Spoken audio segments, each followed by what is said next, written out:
Yep, says recording. Hey, it says recording. All right. So welcome everybody to yet another episode of Hollywood Kitchen.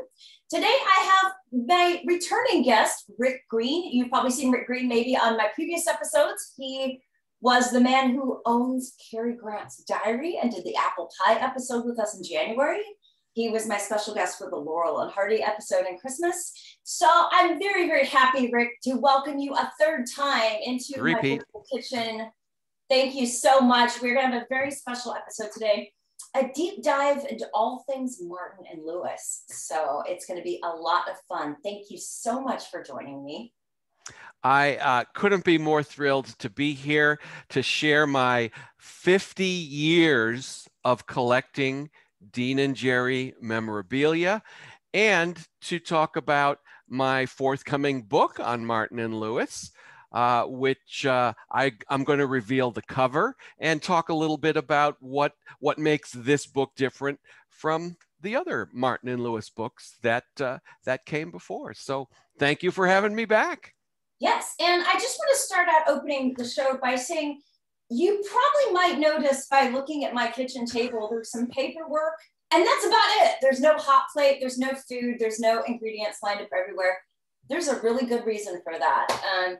I did the rehearsal on this dish that we're going to talk about, and much like Jerry Lewis, it kind of flew off the rails and was a big hot mess. So we will discuss that a little bit as well. And first off, let's talk though, Rick, about how you first discovered Jerry Lewis and Dean Martin. Well, as a child of the late 50s, early 60s, going to Saturday matinees, I saw the Jerry Lewis films first run. The Disorderly Orderly, It's Only Money, The Nutty Professor, saw them all first run at matinees. And they reissued the Martin and Lewis films as well. So got to see You're Never Too Young in a theater. But they were also on television frequently in the 60s and early 70s.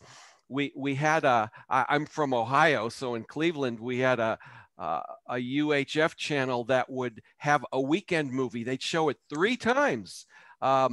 Twice on Saturday, once on Sunday. And if it was Martin and Lewis, we'd watch it all 3 times. So fell in love with the team, with the comedies then, and then started watching the telethons and got into that. We'll talk about all of it, but I was fortunate to see the tail end of Jerry's comic film career, the films in person on the big screen. Well, that's obviously the greatest way to see these kind of movies, definitely. So let's talk about how they got together to begin with. I'm always kind of fascinated by how teams of people that are such brilliant collaborators first sort of have that initial spontaneous combustion where they realize they have something special. Boy, that phrase you just used, spontaneous combustion, that's exactly what happened. There were comedy teams before Martin and Lewis, not so much after Martin and Lewis, certainly not on the big screen. Rowan and Martin and Saturday Night Live and troops like that, but authentic comedy teams, kind of Martin and Lewis is where that ended. So you had Laurel and Hardy, the greatest classic comedy team of them all, and then Abbott and Costello, and then Martin and Lewis, who in some ways is an amalgamation of both of those teams while still being quite a unique thing of its own. Both Dean and Jerry had faltering showbiz careers before they met and almost accidentally teamed up in 1946. Dean was a little more successful than Jerry, but not that much. They were bopping around on the burlesque circuit and hitting clubs. And Jerry did a a record pantomime act, and Dean was a singer. Neither one really getting anywhere. That they met, they became friends, found themselves on the same bill a few times, and Jerry would intrude into Dean's set and mess around a little bit, and they had fun, but it was nothing planned. And then Jerry found himself at a club with a booking. They were going to fire him. He told them, "Oh, I have this partner, Dean Martin. We do funny stuff together. Bring him in." So they booked Dean, who found out we got to do some stuff together because these gangsters aren't going to be too happy if we don't. And after the first show, where they didn't really do much, they were quite verbally threatened. Where's the funny stuff, guys? So Jerry had this uh, bag that a pastrami sandwich was in, and he wrote down little notes about this sketch and that bit, and just coming up with stuff. And Jerry kept that grease stained corned beef or pastrami bag as like the Dead Sea Scrolls of the act. He kept it, and it still exists to this day. And that's when Martin and Lewis were born, in Atlantic City, and they immediately caught fire with the theater going public. There were lines out the door within days, and from there, radio, Hollywood recordings, it all happened. But something that's quite interesting, the Martin and Lewis team was exactly to the day a 10-year entity. A day in July of 1946, and that same date, the 25th or whatever it was, in July of 1956. So people think, oh, they did all that they accomplished in a 10-year period. But the first 3 years was nightclubs, refining the act, getting the timing correct. They didn't begin making films until 49, and the Colgate Comedy Hour until 1950. So all the movies, all the television shows, all the recordings, the radio program was just 7 years of that 10 years. That's makes it even more impressive, even more amazing. Wow. And let's talk about your book, because one thing that I think is really interesting about your book is the way that it's not just their films, it's not just the behind the scenes, but it's about the way they were sold and marketed to the American public, which I think is a fascinating take on a film partnership. So let's talk to me about your book and about kind of what sets it apart from the other Martin and Lewis books that have already been written. Happily, and in fact, in mere moments, I'll reveal the cover to my book, which I designed, and I like having kind of that identity to a project right up front. I'm in the process of writing the book, and I'm not that deep into that process, but the first thing I did was figure out this cover and have my artist put it together. So we'll see it in a moment. But before I talk about what my book is, I want to talk about a few of the Martin and Lewis books that precede mine. Some of them are essential, and it sets up what my book is. So there's three in particular that I want to rave about. The first is, in effect, it's the films of Dean Martin and Jerry Lewis. It's called the Jerry Lewis Films, by a friend of mine, Jim Nyber, and his partner, Ted Okuda. This book is very special. It's not only a film by film look at all of Jerry's movies, but Jim and Ted befriended Jerry Lewis. They flew down here to Southern California. They met with him several times. They were on his yacht or boat. And every chapter ends with a quote, a paragraph from Jerry Lewis, his opinions, his analysis of that movie, or his memories, or why it was a stinker. It's just absolutely fascinating. Imagine if William K. Everson's The Films of Laurel and Hardy had Stan Laurel weighing in on every short and feature at the end of each chapter.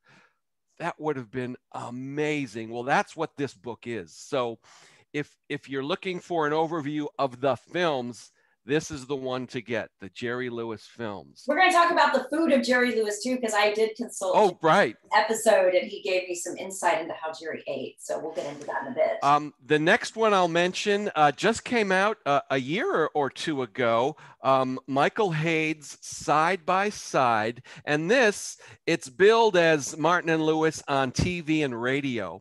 But it is so much more than that.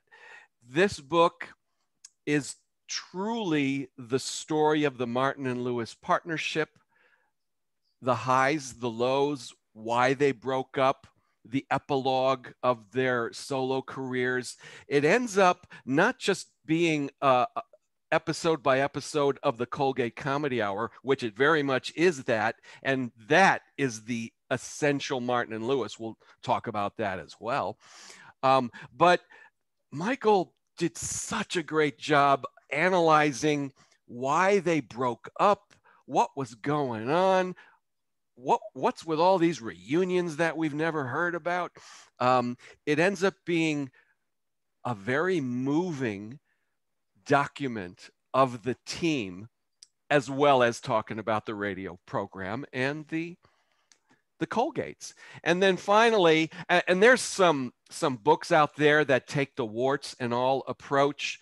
Arthur Marks, Groucho's son, wrote Everybody Loves Somebody Sometime, especially himself. And it is the nastiest film biography I have ever read. He only wrote that book to get in digs at Jerry. Oh, it's just horrible. But Jerry wrote his own autobiography called Dean and Me, A Love Story, which it very much is. So this book, I've actually read it twice. It's fascinating. A Jerry's eye view of the Martin and Lewis partnership. One of the issues with Jerry is he does not let facts get in the way of a good story. So it's hard to know which stories are totally factual and which ones are fanciful. For example, Jerry presents the legend of, we broke up in 56. Frank Sinatra brought Dean on my telethon in 76, 20 years. We didn't see each other. We didn't speak to each other. And that reunion, that was the moment. And that is just not the truth. They were literally together at least a dozen times between 56 and 76, several of them out and out performances. And it's documented, but it's just not as great a story as we didn't speak for 20 years. And then Frank made this beautiful thing happen. So we'll talk more about that too, and about my reaction to that reunion on the telethon in 1976. But first, we'll circle back to my book, which I've written a couple of fiction books, and I've written one movie book, which is right here, with my partner, Bill Casera. This is Henry Brandon, King of the Bogeymen. And Brandon was in Babes in Toyland with Laurel and Hardy. He was in 2 Martin and Lewis films as well. And I was just kind of posting on Facebook. I wonder if I'll even do a 4th book. I wonder what it would be. I'd like to do something on Martin and Lewis. Maybe I'll do this. Maybe I'll do that. Well, my publisher, who did the Brandon book, immediately reached out to me. Martin and Lewis, yes. So I gave him kind of a proposal, and he said, done. I'm sending the contract. So nice. I have this great collection, but I didn't have a hook for this book. And I was talking to my pal, Jeff Abraham. I'm unfocused. I don't know what what to do with all this. And he helped me focus my thoughts to where I came up with it like the next day. It's called Marketing Mayhem: Selling Dean Martin and Jerry Lewis to Post-War America. It's how they were presented to the public. How do you sell something that does not need to be sold? It's an interesting story. It's one sheets, it's lobby cards, it's newspaper ads for the features, it's TV guide ads for the TV programs, record jackets, press books, publicity photos, um, magazine articles, comic book covers. It is the way Madison Avenue, the way the Paramount Publicity Department, the way NBC depicted Martin and Lewis to a post-war audience coming out of the worst war in human history and embracing this madcap team, how they were presented.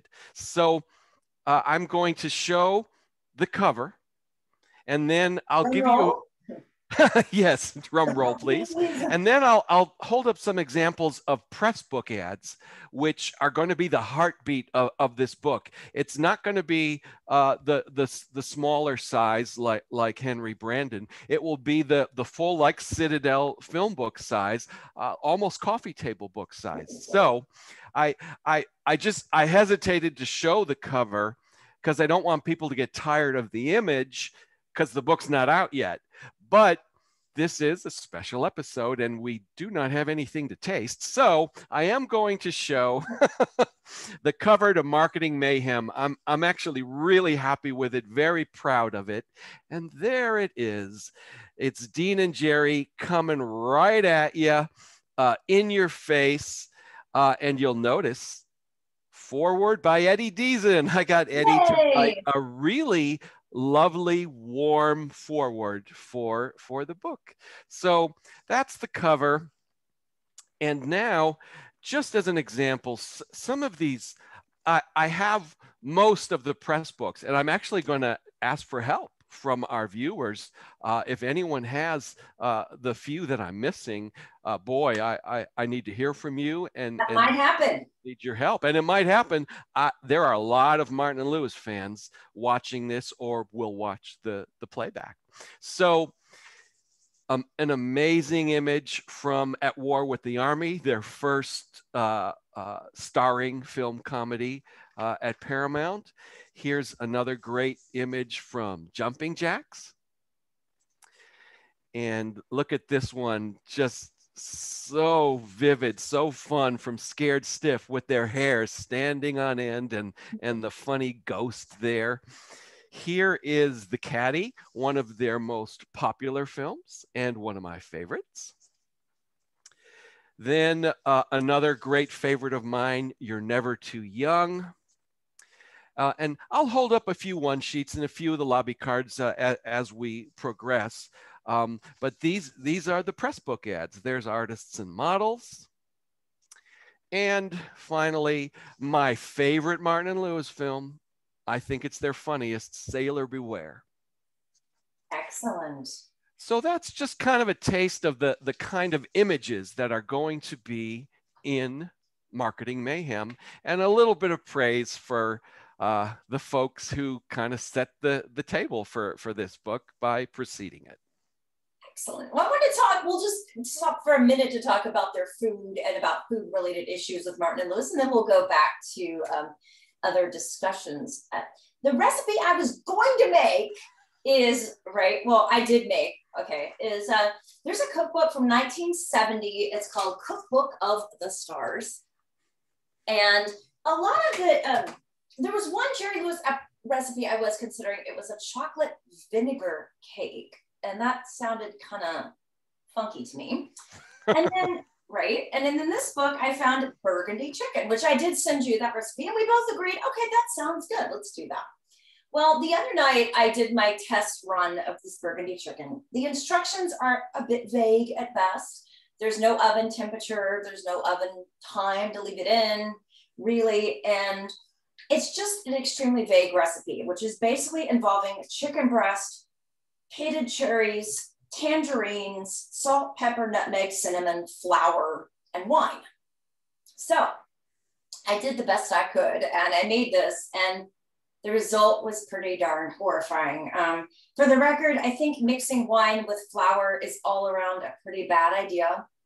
And you throw in fruit, and what I basically got was fruit slime. And I will be posting a picture on my HollywoodKitchenShow.com blog, but here is what the final result looked like. It was pretty disturbing. I didn't want to waste the chicken though, so I wound up kind of scraping off the fruit slime and then just eating the chicken. But I am going to post the recipe on my blog when our episode's over. And if anybody else wants to attempt to make this and tell me where I went wrong and where I screwed up a wrong turn, feel free to tell me, because I'm just learning as I go along here. And maybe there's just something I did wrong, or maybe this was just not that great a recipe. Because let's face it, neither Dean or Jerry were known for being cooks like, say, Vincent Price, Joan Crawford, or Marlene Dietrich. And when I was prepping for this episode, I talked to James Nyber, who is like the hardest working man in show business. I'm always saying that. He was, as you were talking about, he was very close with Jerry. And every recipe I sent him, he's like, well, Carrie, Jerry didn't cook. And he said that when he was on Jerry's yacht, he just noticed lots of Diet Coke and candy bars. So I'm kind of wondering how he lived to be that old as he did with that sort of a diet. But yeah, it sounds like Jerry was not like much of a food connoisseur. And you were telling me he always had candy around all the time. He did. He had quite the sweet tooth and always had a jar of hard candies on his desk. He favored the lemon balls, but was always eating an ice cream bar or a Hershey bar, drinking his beloved Diet Cokes. And I agree with Jim. I've never heard of him being much of a cook or spending time at all in a kitchen. I doubt Dean did either. I mean, you can't make as many records, movies, shows as he did and remotely have time for these things. There is one other Dean recipe in here. I wouldn't really call it a recipe, but it's basically a steak with Worcestershire sauce and then just add scotch. I don't know that I'd call that a recipe per se, but it's very on brand, if you will. And I was also curious to find out in kind of researching this episode that Dean, after the breakup, if I'm not mistaken, Dean had a restaurant and then Jerry had a restaurant. So I'd kind of be curious to hear about the food and the apparent battles between the two men's restaurant ventures. They did. They both had Sunset Strip restaurants. I think Dean's was a little more successful than Jerry's. It was certainly around longer. And in fact, I think I have a picture of the front of Dean's restaurant that I'll be putting in the book. But yeah, those were entities that were in the 60s. And didn't make it much further. And Jerry's was very short-lived, almost like his Jerry Lewis Cinemas idea that just did it was the wrong time to do that, and though that didn't make it either. Wow, I'd love to see menus from these restaurants or photos Yes. of them. That would be very interesting indeed. So did Jerry set up a restaurant after Dean did? Was this like anything you could do? I think Dean's was first, and then did Jerry do it because Dean did it?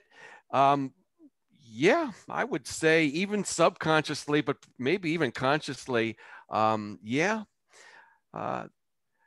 they were, and during those periods, the mid 60s, they were busier than ever. So they couldn't have had much of a hands-on with either venue. Well, let's get Losik is sorry. So we've gone over the food then. So we'll just get right back to the other things we want to talk about. So back to memorabilia. Yeah, that's right. So One thing I've always heard about their partnership is that Jerry was sort of the one writing all the jokes, writing all the gags, kind of really putting in the work while Dean was kind of off on the golf course. Now, I don't know if that's Jerry's perspective or if that's really the way things went down. That is very accurate, and in that way, that their partnership totally mirrored the Laurel and Hardy partnership, where Stan was the one writing the scripts, creating the gags, working on the editing, co-directing, never with credit. So, and Oliver Hardy, Babe, was on the golf course there when needed, but anxious to get through the day, so maybe he could hit the back nine before the sun went down. Martin and Lewis, very much the same. Dean loved to golf, lived to golf, and Jerry was the Stan Laurel of that partnership, creating it in the first place, writing their first set list, so to speak, and refining the act as it went. The scripts for the movies were pretty buttoned down. Filmmaking in the 50s was very different than filmmaking in the early 30s. Oh, Those widescreen VistaVision pictures for Paramount were very expensive, and there was very little opportunity, if any, for ad-libbing and not just following the script, doing the work, and getting out of there. So it was frustrating for Jerry on the Martin and Lewis pictures not to direct. It's what led to him, when he had full control over his solo career, to write and direct and create his own solo masterpieces, which he very much did in the 1960s. So Dean would constantly tell Jerry, cut the Chaplin crap. Let's just do the work. But Jerry learned about the camera, learned about directing from George Marshall and the other comedy giants that were directing the Martin and Lewis pictures, and then made The Bellboy in 1960. He wrote it, he directed it, he edited it, and of course he starred in it. And it's a comedy masterpiece. His Stanley character in that particular film doesn't speak until the very end of the picture. So he's the Stan Laurel, he's the Chaplin, the silent clown in a 1960 talkie. Very, very unusual, but it worked. did it ever generate some resentment when you've got one person doing all of the heavy lifting, creative or otherwise, and then did Jerry ever maybe resent that, hey, I'm working my butt off here and you're just out on the golf course? Is that ever a problem? Or did he want it that way and he was happy that way? I mean, He wanted it that way. He was happy that way. okay. There were resentments and animosities, but not in that area. Um, we'll talk about the breakup and what led to it and what happened after it. But like Laurel and Hardy, Oliver Hardy was happy to leave the heavy lifting to Stan, and Stan demanded double pay from Hal Roach, and he got it. And Oliver Hardy thought he deserved it. No animosity at all. Same thing with Martin and Lewis, although Jerry didn't get double pay, but he was crafting the material that made the team what they were behind the scenes.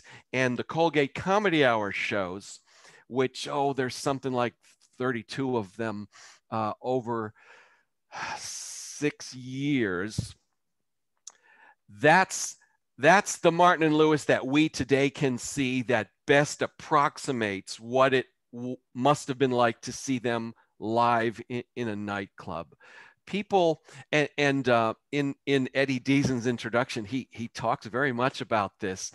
People said the quintessential Martin and Lewis were the nightclub acts, seeing them live, being with this roaring audience, helpless with laughter, stomachs aching because of what they're seeing.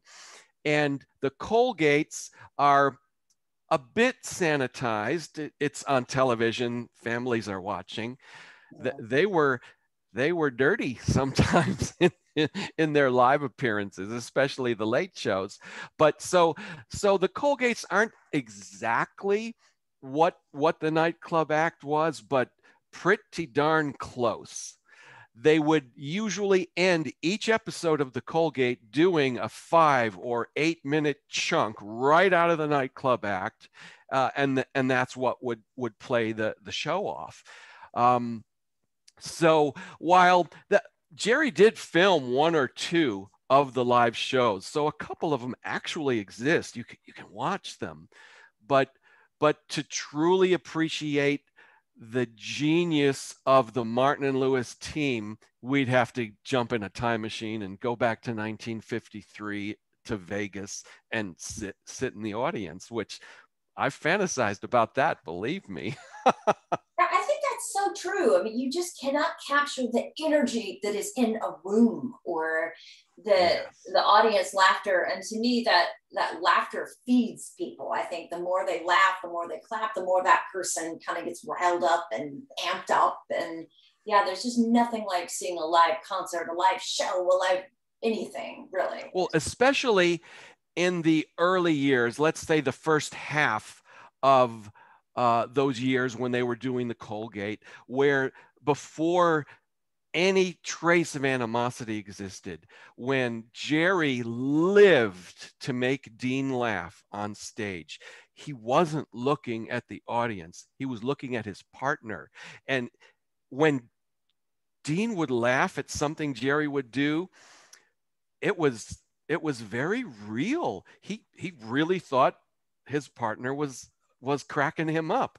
But when Dean would do something that would make Jerry laugh, it's somehow twice as magical. Jerry adored Dean, looked up to him as the older brother figure. His whole life, he was seeking that reassurance, that adulation, that self-worth. Uh, and so when Dean would make him laugh, I think he was as delighted as the audience or even Dean was. That's part of what makes the team of Martin and Lewis so fascinating, so compelling to watch. Even in the later years, maybe even more so in the later years, because it had that edge. It had that, are they going to break up? Are they fighting? But they're still putting on a great show. It's just fascinating to see the dynamics, the interplay of these two men, compare earlier compared with later in the team's run. Well, as the partnership went on, what do you think kind of built up to the breakup? Because I've always noticed that, like, whenever something ruptures, any kind of friendship, relationship breakup, there's usually several factors that start accumulating before the final, just this isn't working kind of conversation. So, what were the sort of resentments or issues? Was it they were very creatively ready to move on? Was it a you're with someone 24 hours a day, you just had enough? Like, what kind of led to the eventual Well, conclusion? the last few years they weren't with each other 24 hours a day. They were spending as much time apart as possible. And you're very right. That was an insightful comment. It wasn't one thing that happened and we're breaking up. It's very similar to when the Beatles broke up 15 years later. And that was four guys going through what they went through. Um, it was a number of things. Jerry really did want to embrace the pathos, the sad part of storytelling, of being a clown, the Harry Langdon, the Chaplin thing. And Dean just be funny. Don't do that stuff. It's not funny. So Jerry had to tamp that down. Now, without Dean there, and when he did ultimately embrace that, it didn't work as much as it did work. But when it did work, your heart just broke for the little guy. Um, so it was that. Uh, it was the media of the time, the gossip columns, The the pressure. newspapers. It was people constantly, are you two squabbling? Who are you going to break up? I mean, that kind of intense scrutiny wasn't really around for Abbott and Costello, Laurel and Hardy. The television gossip shows and the the the daily columnists were constant. Remember, when Laurel and Hardy were popular, they weren't the biggest thing in show business. There were 20 things bigger than Laurel and Hardy. In the 50s, it was Martin and Lewis. They were the hottest act on the planet. So every magazine had cover stories on them, sometimes 4 and 5 and 10 each year. They were on TV Guide several times. So they were constantly scrutinized and hammered at and questioned. They were surrounded by their own hangers on who would reinforce what everyone was reading or seeing on television. You don't need him. You could be great on your own. Well, you hear that in your ear from people telling you how great you are, especially if you're Jerry Lewis. Eventually you believe it.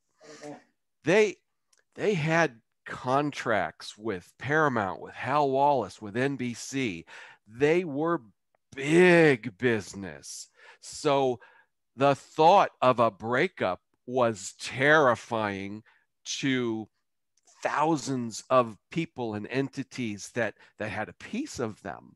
Um, One of the things, I'm kind of digressing, one of the things that I'm going to cover in my book is merchandise. So Martin and Lewis were the hot act before people were brands.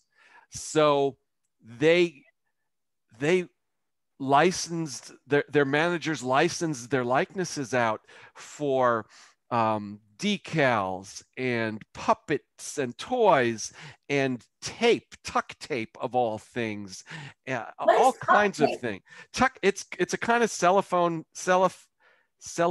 tape that would be branded with the Martin and Lewis caricatures. It had nothing to do with anything really. If you pays the fee, you gets the caricatures. So I'm going to have a lot of merchandise depicted in the book as well. So people didn't want to see this money making machine come to an end. And yet they were part of the problem, picking at the wounds and throwing gasoline on the fires. So eventually, working together was uncomfortable, even painful, and they finally had enough and just decided, I don't, I don't want to work with him anymore. And they picked the date to end the partnership, and it happened to be 10 years to the very day. So it's we weren't alive when that happened, but I've spoken to so many people who were heartbroken, just like when the Beatles broke up, the world was heartbroken, but those four guys just couldn't work together anymore. So it's interesting to look back on it and to wonder what if, why didn't they ever have a reunion, a real one where they made a film together or did a TV special together? That never happened. Um, I I have a friend who worked as Jerry's personal assistant in the 80s. And this was when he was making King of Comedy and that one with Marty Feldman that was so bad. And he made Smorgasbord, which came out as cracking up. So one day a script arrived to Jerry's office, and my friend got it, and it was a sequel to That's My Boy, the fourth Martin and Lewis film, the football comedy, where Jerry ends up being the hero at the end, running the wrong way with the football and so on. And so it was 20 years later, and what was it? Jarring Jack Jackson Jr. or something like that. They called him Junior, and the Dean character. It's where they were 20 years later, and it wasn't a comedy. It was a drama. So Really? Wow. Jerry read the script, initialed that he had read it, and a messenger took it from Jerry's house to Dean's house so Dean could review it. So just the fact that they considered making a movie together in the early 80s is astonishing. I'm kind of glad they didn't, but I kind of really wish they did. That lightning in a bottle, as Jerry often described the act, I don't know that it could have been recaptured at that time, but it would have been fascinating. Well, one thing I really am curious about talking about, and I know probably some of our viewers will be too, is the clown movie, the Jerry Lewis clown. Oh, yeah, yeah. So let's go into that. Okay, The Day the Clown Cried. Yes, The Day the Clown Cried. Where is it now? What's going on? Like, I really want to learn about that whole situation. And I got all this stuff, so we've got to, I got to hold some of this stuff up too. Yeah, so, yes, I'm curious. This is a bumper sticker from The Day the Clown Cried when the film was in production over in Europe. Wow. So this was to be Jerry's, one of his comeback films after his Paramount contract ended, his Columbia contract ended. He had this idea for this dramedy, not a lot of comedy. It took place in a concentration camp during World War II. Jerry was the clown that led the innocent children into the gas chambers. Wow. That was the big ending. The clown stays in the gas chamber with the children, refuses to leave. Very striking idea. It was financed with some weird, shady machinations. They did not finish filming. There was probably a week or two left, maybe 85 to 90% of the film was shot. Some of it's here, some of it's in vaults there. There are people who have claimed to see a rough cut. There are other people who claim it doesn't exist, it's impossible. And I know Jim Niver is one of those guys. It doesn't exist.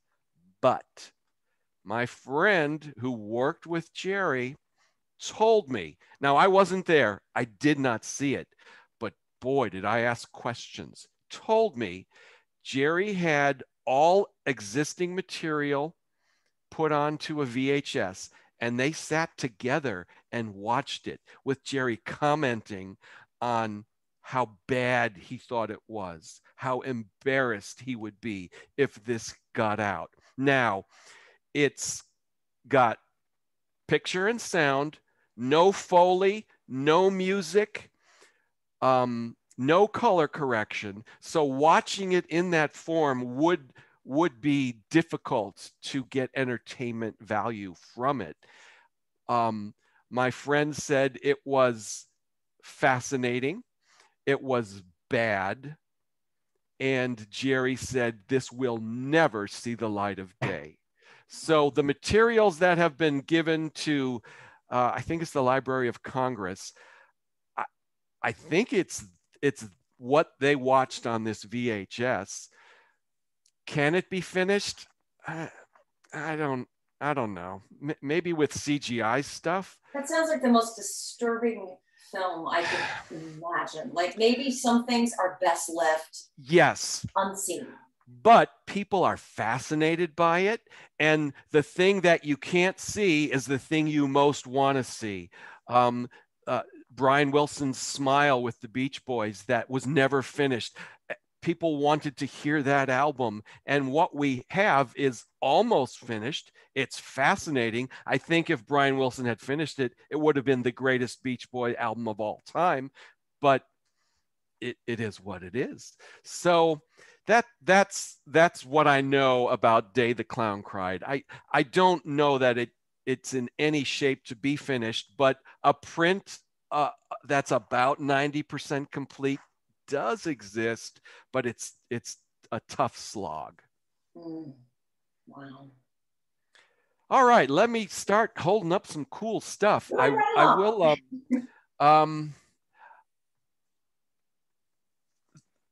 this is some cool stuff that came from Jerry's warehouse when he had it here in the 70s and 80s.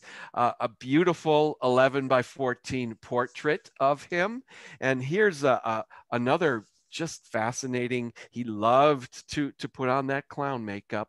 And this mirrored a makeup that Gary Lewis did for his single release, Everybody Loves a Clown. Gary did the same makeup and the same pose. So that's Jerry's version of it. This came from a Vegas showroom, asking people, what do you mean you haven't bought tickets for my show? Go buy them. And this next one is quite an example of the ego of Jerry Lewis. And I don't say that to disrespect. Jerry had a massive ego, and it's part of the explanation of the breakup of Martin and Lewis. I kind of started saying this earlier.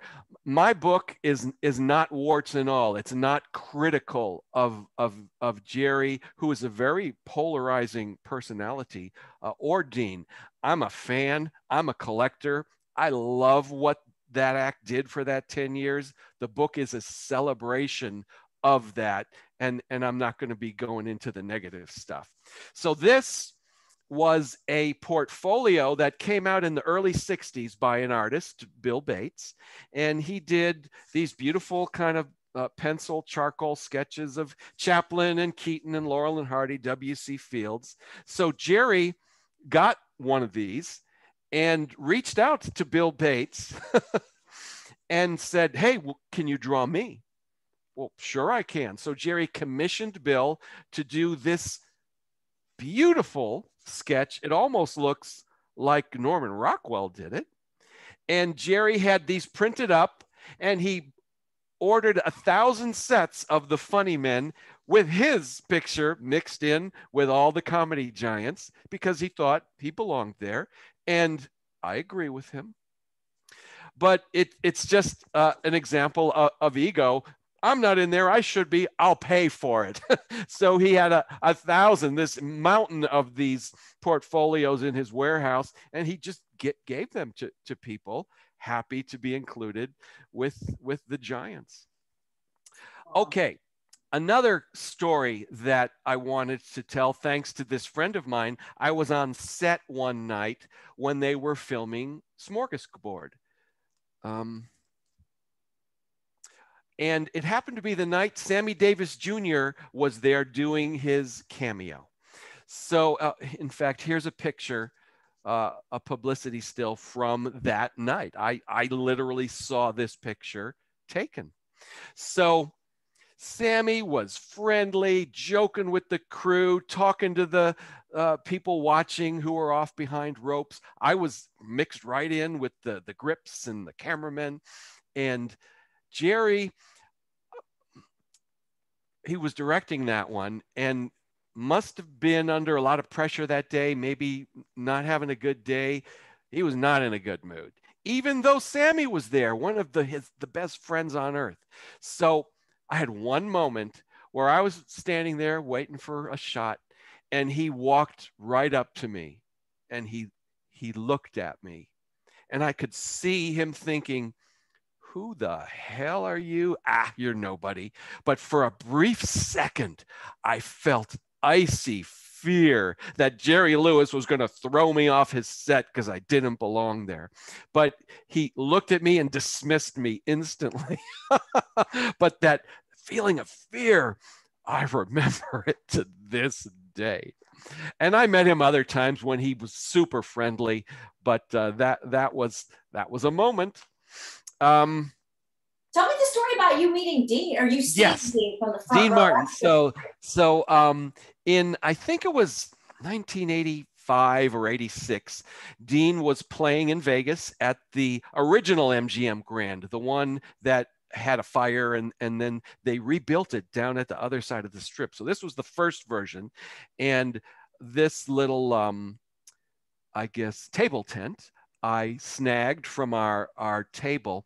So I was there with my first wife and a pal, and I slipped the guy, the seater, $20. I says, "Hey, can you give us good seats? Follow me." We went to the front row center. I mean, I was against the stage looking up at Dean Martin for 65 minutes. He was Wow. wonderful, funny, did all his usual stuff. How did all these people get into my room? And hey, you want to hear it, right? Buy the record. All the stuff. He did it all.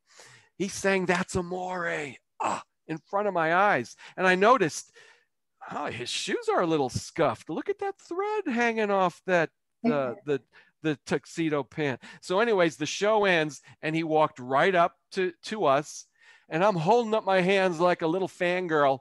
He shook my right hand, he shook my left hand, and I just couldn't believe it. So I got to see him perform in front of my eyes and shook both of his hands. That is such a good story. One thing also I wanted to touch on in our conversation was how Jerry got involved with the Muscular Dystrophy Association. That, as we all know, that was his passion. He was chairman of MDA for decades and decades, and it goes back to the Martin and Lewis days, the early Martin and Lewis days. If you watch those Colgates, most of them end with Jerry plugging MDA. And Dean as well. The radio shows, many of them also have an MDA plug at the end. So this isn't something that started in the 60s. This goes back to 1951 or 52. Now, Jerry never publicly revealed the reason that he embraced that charity. And because he never did that, year after year, the mythos around it built and grew to where that's all people wanted to ask him about. I think he got tired of getting asked that question because he knew he would never answer it. But the truth is, one of the writers or producers that were working on the films at Paramount had a child with muscular dystrophy. Jerry met the child, was troubled, was heartbroken, and it was as simple as that. He encountered a child that had muscular dystrophy, didn't understand what it was. It was not one of the popular ones at that time. Of course, now everyone knows it because of Jerry Lewis. In fact, as a Jerry Lewis fan and someone who watched that telethon every single Labor Day growing up in Ohio, in 1976, I volunteered to be a phone answerer in Cleveland. And I worked 6 telethons from the late 70s into the early 80s, doing the whole 24 hours, just like Jerry, and getting the mad rush when it was over, being exhilarated and tired and proud, and being with people who felt the same way. But this is a great memory. 1976, the Martin and Lewis reunion. That was the first telethon I worked. I was in downtown Cleveland in the huge cavernous room answering phones. Now, when they did that, it was around 10 o'clock in Vegas. So it was 1 in the morning in Ohio. So the phones were not ringing. So I'm just sitting there and I looked at the monitor. Frank Sinatra's there. And then I couldn't believe my eyes. Dean Martin walked out. I let out a yell and I ran to the front of the room and I turned the sound up. And it was Dean Martin bantering with Jerry Lewis and Frank Sinatra, almost ruining it. I wish that guy would have just shut up and got out of the way. He's the one that made it happen. But if you watch that, he's just embarrassing. Anyways, the two of them were hilarious. It was heartwarming. And I turned to this hundreds of people. Dean Martin, it's, and they're like, huh? It's like I was the only one who cared. Well, Jerry cared. And then later in the telethon, Jerry replayed that. That never happened. He never would replay something that happened earlier, but it was the Martin and Lewis reunion. The next day, that was the story, not how much money was raised. That's the only year that happened. Dean Martin was on the telethon. It was headline news in 1976. I know that Jerry Lewis is incredibly popular in France. Why do you think that is, that he has such a rabid following in that country? I don't really know. Are they smarter than us? Do they have a better comedic appreciation? I don't know. Maybe it's because it's the auteur theory. They love the complete filmmaker, as Jerry likes to call himself. That's probably part of it. Jacques Tati and Chaplin, and they love all those kinds of creative geniuses. That makes perfect sense. Yeah, we'll go with that. Okay. So let's see what I've got here. I mean, I have all the one sheets, all the press books. Here's the Scared Stiff press book. Oh, and that reminds me, let me hold this up because I am going to ask the viewers' help. If there are collectors out there, these are the press books that I do not have and I need images from for my book, Marketing Madness. If you have one of the two Irma films, Sailor Beware, The Stooge, or Partners, reach out to me through Carrie or PM me on Facebook. I would love to hear from you. So take a look at this. It's the Money from Home press book, the only Martin and Lewis press book with a full color cover. And Dean is hardly in his own movie. It's like Jerry, and there's Dean reaching in from the bottom corner. Hey, I'm here too, guys. Don't forget about me. That was part of what was going on. Even the advertisers, the marketing managers saw the team as Jerry and Dean too. Jerry didn't see it that way, but he was the funny one. So You're Never Too Young, a really cool press book. This is one of my all-time favorites. Look at, it's not full color, but it's just gorgeous. The Three Ring Circus press book. This is a film that has never been released on VHS, on DVD, on Blu-ray. It's the hardest Martin and Lewis film to see. You have to buy a bootleg. I think it's because the one song Dean sings in that, maybe there's some copyright thing with that. I'm not really sure why it's unavailable. You can go onto eBay and find people selling bootleg DVDs that don't look very good, but Paramount's got the negative and they could put it out, or have Kino Lorber or one of these studios that do DVDs put it out. I hope it comes out eventually because it's a fascinating film. It's one of those where Jerry embraced the pathos and Dean wasn't too happy with it, and they hated the script to begin with. A famous story where they're like, we don't even meet until page 40. And so Hal Wallace ripped out the first 39 pages, threw it on the ground and said, there, now you meet on page 1. That's the kind of stuff that was going on behind the scenes. Well, when they broke up, didn't people kind of think that Dean would be the one that went nowhere after their breakup? Exactly. No one was worried about Jerry Lewis having success. And Jerry's first solo film, which was supposed to be a Martin and Lewis film, he hired Darren McGavin to play the cop, was The Delicate Delinquent, a smash hit.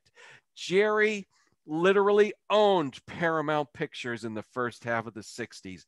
Barney Balaban, the president, said, if he wants to burn down the studio, I'll hand him the match.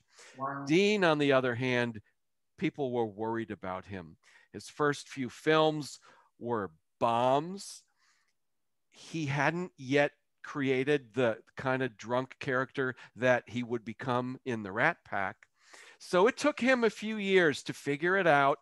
And he hooked up with John Wayne, made a couple of amazing Westerns, showed that he could act. And more importantly, he could be funny without Jerry standing next to him. And then that led to his TV series. So a very curious thing happened. About midway through the 60s, Jerry's popularity declined, Dean's skyrocketed, and to this day, Dean is an icon of coolness. That's Amore. Everybody loves somebody sometime. That was a #1 hit song in 1964, the year of the Beatles. Who does that?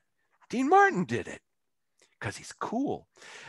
Jerry, as I mentioned, is polarizing. He's got the reputation of not being a very nice person off screen.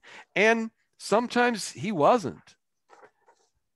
I've hundreds of these cool, weird publicity photos. They're not from any movie. He's just dressed up in funny costumes. He's Napoleon. That's not from, actually, I think that might be from the opening of Disorderly Orderly. But a lot of these are just, he's in these costumes. I saw Jerry many times over the years. He had a one-man show called Jerry Lewis Unlimited. And this was a smash hit for him. Damn Yankees. I saw that with my pal Gary Cohen and Jeff Abraham, who has helped me with the current book. And Eddie Deason was in the audience in front of me the very night I saw this. Kind of fun how things come full circle. And I met Stella Stevens at a Hollywood Collector show. I own the 8x10 transparency that this image comes from, the actual piece of film that was in the camera when this picture was taken, and it's iconic. So I had it with me. I showed it to her. She said, Rick, will you loan this to me? I know it's priceless. I promise you I'll take good care of it, and I'll reward you. Now, I'm a collector. We don't let loose of stuff, but it was Stella Stevens. I gave her my negative. She printed these prints up. She signed it for me. She sent me a whole bunch of stuff. She sent it back safe and sound. She was as good as her word. Very, very sweet. Another thing that is not that known is Martin and Lewis had a comic book with DC, the home of Batman and Superman. And this comic book ran for 40 issues. And in fact, the 40th issue came out a year after they broke up. DC didn't want to stop making it The Adventures of Martin and Lewis. They finally had to, and it became The Adventures of Jerry Lewis, of course. But, and that comic ran into the 70s, 127 issues, something like that. 40 with Dean Martin, and then from 41 all the way to the end, The Adventures of Jerry Lewis. So I'll cover all this stuff in the book. This is part of the periodicals chapter. And it's going to be just a fun celebration of how they were depicted in marketing and what whetted our appetites for that next movie to tune into that next Colgate Comedy Hour. Well, how about we go online and see what viewers are saying? Oh, love it. All right. Let's see here. Sheet music. I have sheet music for all the films. Oh, cool. All right, we've got 74 comments. Let's see here. Gary Songer says, I agree with Rick's perspective, perceptive remarks in regards to the French appreciation of Jerry as being part of their love of film auteurs. Very nice. And Danny Miller saying, I love Dean Martin's TV series as a kid with the Gold Diggers. Let's play, what do you say? A little game of musical questions. Claire Dink, they have press books for Sailor Beware and My Friend Irma. I forget the other Rick mentioned at the Academy Library. Oh, okay. That's a great tip. Thank Claire you. Dink watches Hollywood Kitchen. She works for the Academy Library, Rick. So y'all need to chat. Thank you. Yes. Let's see. Monique is saying that his daughter Deanna Martin has a great voice too. Yes. Oh, that just reminded me. Shortly before Jerry died, Deanna Martin and Jerry Lewis sang a duet together. It's on iTunes. Oh, and wow. Jerry sounds pretty good, but in the 2000s, Martin and Lewis once again performed. It just was Deanna Martin. That's well worth seeking out, that track. Oh, wow. My friend Lockie Heiss, I saw Damn Yankees in London. Jerry was terrific. Okay, let's see. Melik Ozensoy, I'm so sorry if I mispronounced this. The father of the indie sick child was a producer of the Colgate Comedy Hour, not a Paramount film producer, but Jerry never confirmed this rumor. So it's not certain that this was the reason he campaigned for MDA for decades. Okay. We'll never know, but I think that was it. Let's see. Is the plaque still, Monique wants to know, is the plaque still outside the former Dino's restaurant on the Sunset Strip?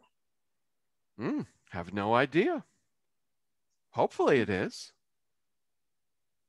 Okay. All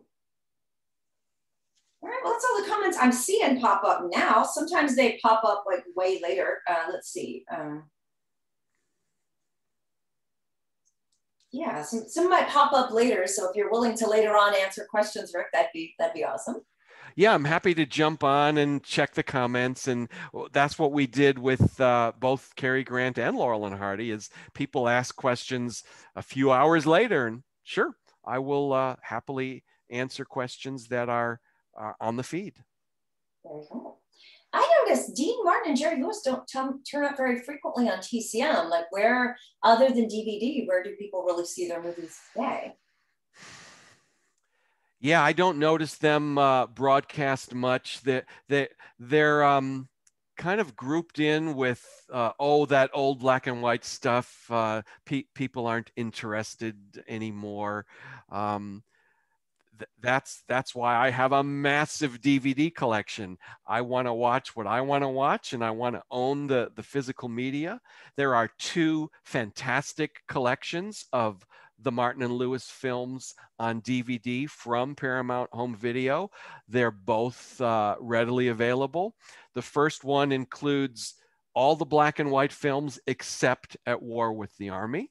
And the second one includes all the color films except Three Ring Circus, which we mentioned earlier. So you can get 14 of the 16 features on those two sets, and they look spectacular.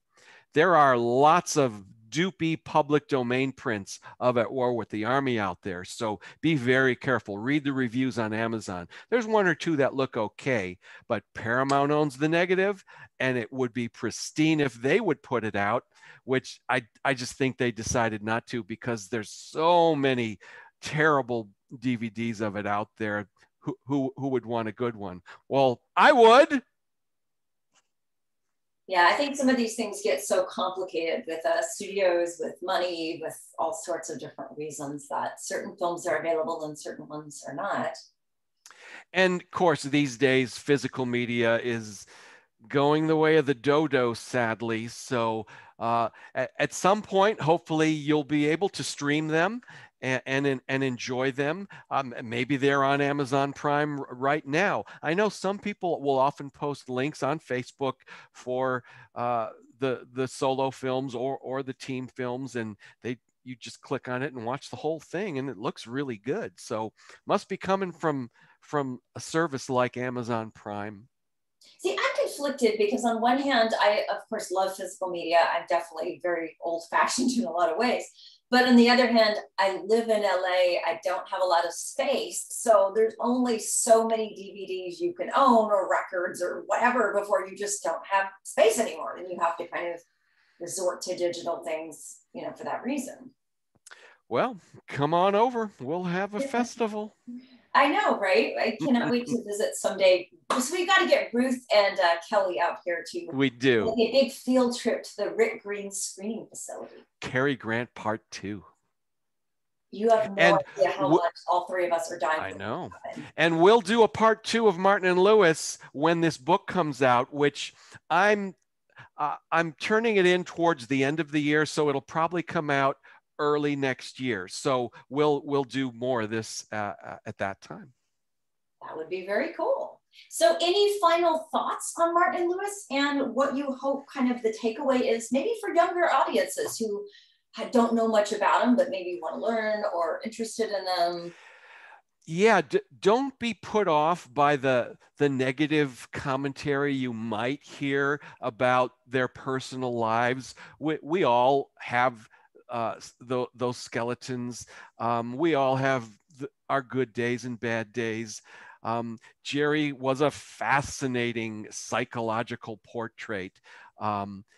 Leonard Maltin made a very perceptive comment in Movie Comedy Teams, one of the early of the movie books, in his Martin and Lewis chapter. And it was, I'm paraphrasing, but it's, we'd see Jerry on the talk shows smoking cigarettes and being all Mr. Showbiz and kind of being a little smarmy. And that's not the funny little clown that we loved in The Stooge or The Caddy.